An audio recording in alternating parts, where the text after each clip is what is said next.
Hey guys, Paul Pluta channel, and I'm making paid reviews. This is the backbone to my survival, paid reviews. So this is for Robert, and this is a paid review. And just before I do it, a quick wristwatch check. I'm wearing a Omega Speedmaster. Man on the fucking moon! Man on the moon! Man on the moon. Okay, this is from Robert. Hi Arch, long-time fan here, seeking some advice from the guru of watches. What is your opinion on the new Rolex Datejust 41? Is that the perfect Datejust, or do you think it's too big? Do you think the Datejust is a grandfather's watch? Rolex put their new caliber 3235 in it, which is very impressive. Also, for me, a Datejust has to come with a fluted bezel on a Jubilee bracelet. Oyster bracelets are for sports watches. Do you agree? What is your favorite choice for the dial? I'm torn apart between the all black, the blue, and the white one. Thank you for your advice. I always look forward what the Pontiff has to say. Greetings from Switzerland. Robert. Hello, Robert. Well, Robert, I gotta tell you, I have been a great fan of the Rolex Datejust. I have owned a number of Datejusts myself. I've owned 1601s, I've owned 16013, 16014s, 16233s, 16234s. I've owned a 16220. I've owned a number of them, and I gotta tell you, I think the Datejust is an amazing watch. If it was any other brand, the Datejust would be heralded as a design super classic and just outstanding. The problem with Rolex is the Datejust is surrounded by other heavy-hitting watches, like the tool watches, like the sports professional range. That's right, the sports professional range. Guys, it's really dishonest to jump into bed with garbage. It's really dishonest. It's really dishonest. I mean, I've been approached hundreds of times by shitter brands. I said no. I said no. No shitters. No shitters. So just remember that when you're picking your YouTube gurus, don't always go for the one who everything's wonderful, everything's great, because it ain't the case. It ain't all fucking wonderful. And I gotta be completely frank and honest with you, I love the Datejust. I love the Datejust. Let's have a bit of a little bit of a discussion about some of the questions you've posed here, Robert. So, for starters, you're asking me what do I think of the Datejust 41.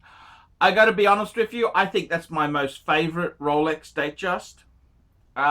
The 36 mil. That was a great size in the 90s, but I think as we've sort of moved into the new millennium, I think 36 is probably a little bit too small for a sports casual sort of dress watch.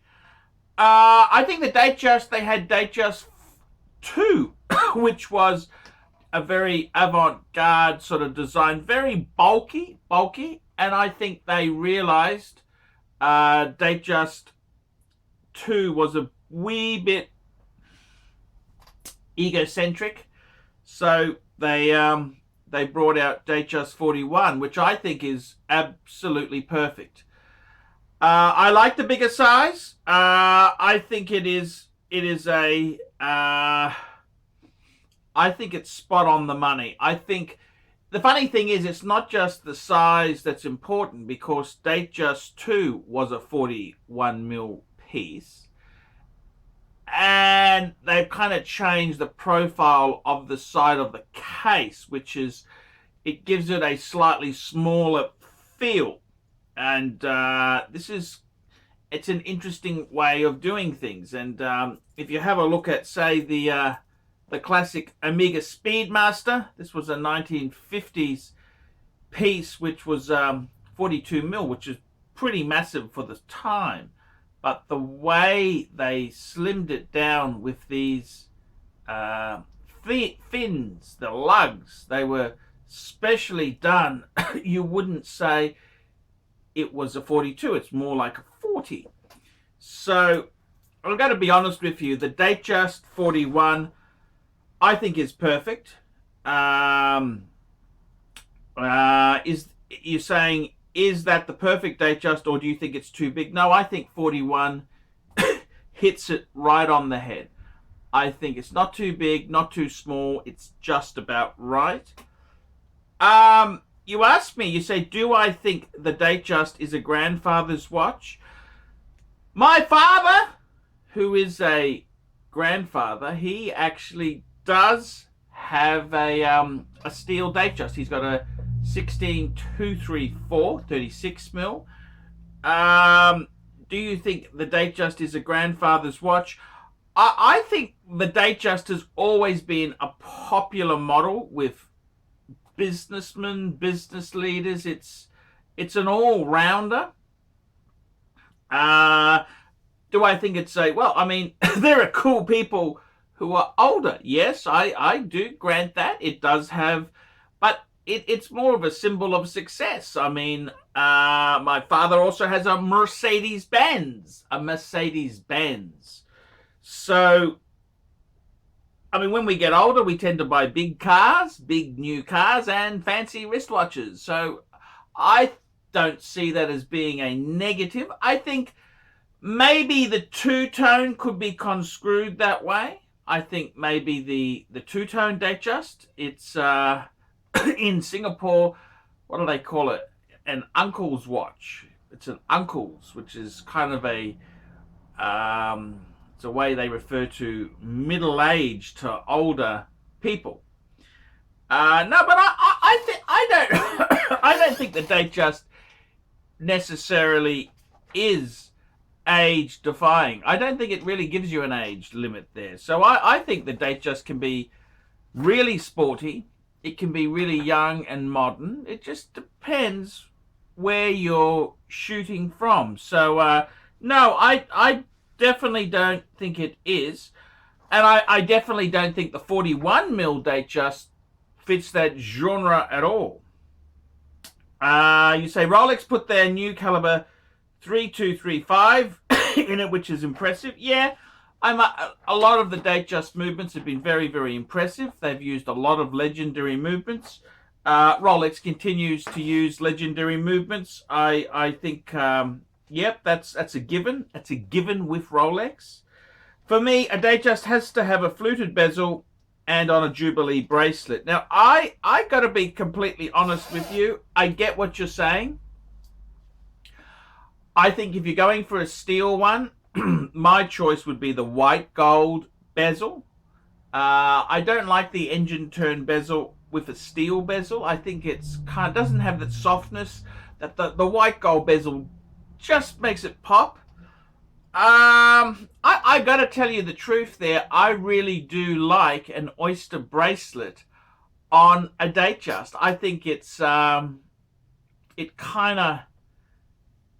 think it's very cool to have a oyster. I love the oyster bracelet on a Datejust. I think it completely changes the dynamics of the watch. It changes the dynamics, and it appeals to a different segment there. So by all means, you like a fluted bezel and you like a Jubilee. I get it.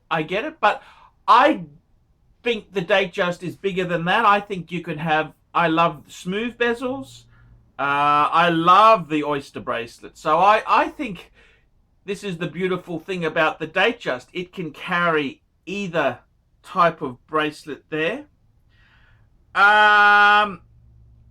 You're saying, for me, a Datejust has to come with a fluted bezel and Jubilee. Oyster bracelets are for sports watches. Do I agree? No.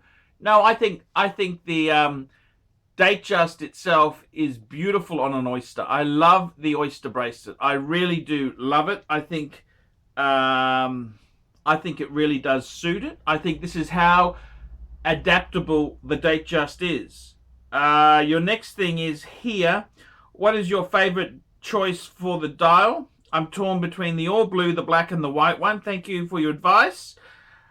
Ooh, the dial. This is one of the great things with the Datejust is there are so many variations, but I gotta tell you, with the new 41mm, I think my favorite dial, if I was to get one, I really love the blue.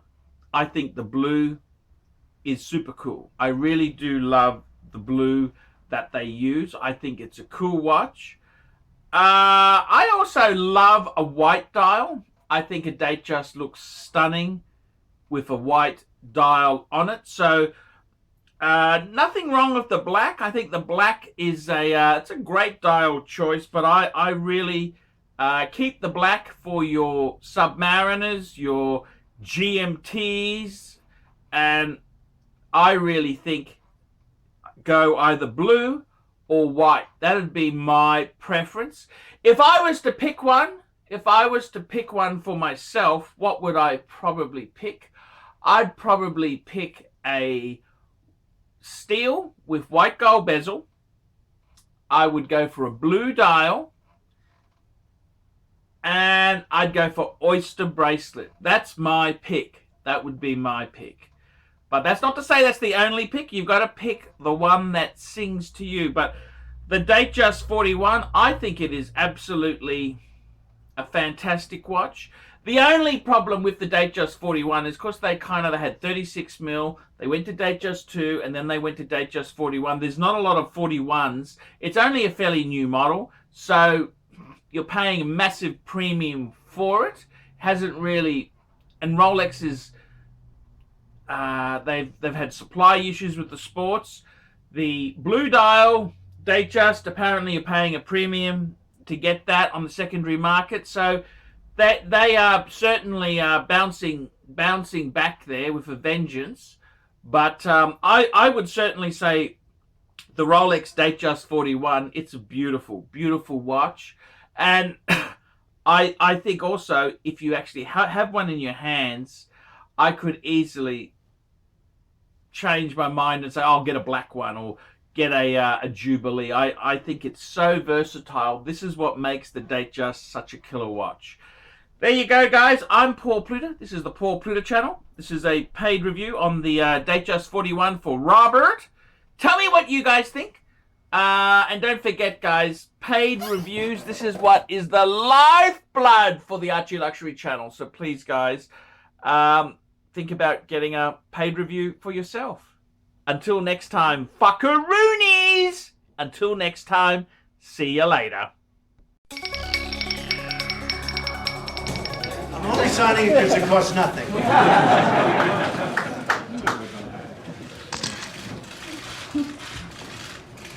So this is the congratulations to everybody.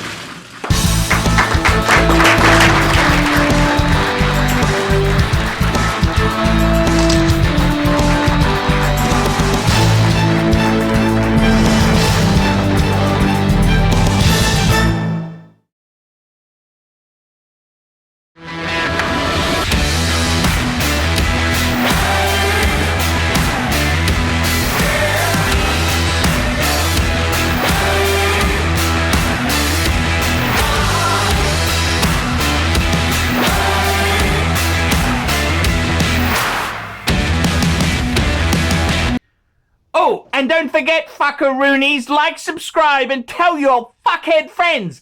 And don't forget to mention the Archie Luxury Travel channel. That's where I'm doing live shows, fuckers.